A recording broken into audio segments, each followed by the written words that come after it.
Hello there. I think I know what you mean. Uh, I think the best way is introduce another column name as maybe selection group, right?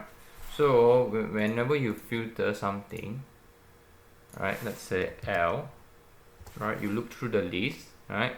Then when you want to select the journal, just go into here and just name the selection group as maybe um, group 1 that you want to review, right? Then you can just group, right? Then then select all, right? Then you have lost all your selection, right? So what you do is just filter again. then then you can get your previously selected author by select the group. I hope this sort of help. If you think it's help, please like the video and please subscribe to my channel. Thank you so much.